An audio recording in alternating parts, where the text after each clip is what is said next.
I feel like the new algorithm has changed so much in that it's a lot like those other apps.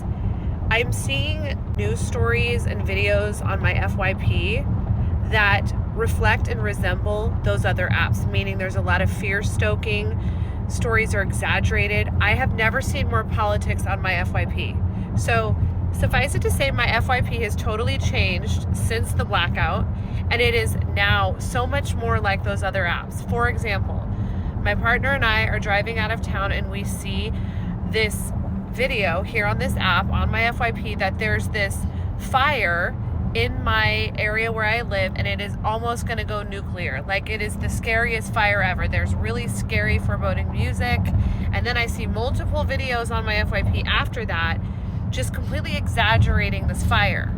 So my husband and I are a little concerned because we're driving through this alleged area where the fire is.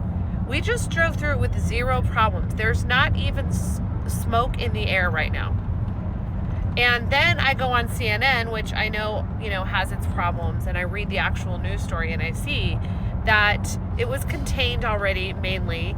The freeway that we're driving on is open, wide open. No structures have been burned, no injuries.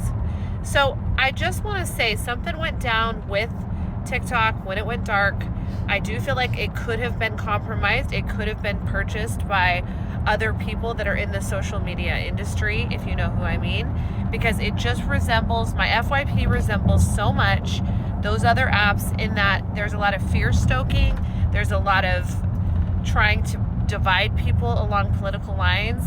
And it's really disappointing because one of the things I loved about this app was how you could really tailor your algorithm pretty quickly. And if that was not your jam, what typical news stations and other social media apps are about, which is fear stoking and stressing and worrying about all the turmoil in the world, you could easily get on a side of TikTok that was more positive, that was more based on shutting out that noise and staying on the other side where it's more uplifting. And now I feel like that's much harder to do. And there's definitely some agendas going on as far as videos that are pushed forward on the FYP.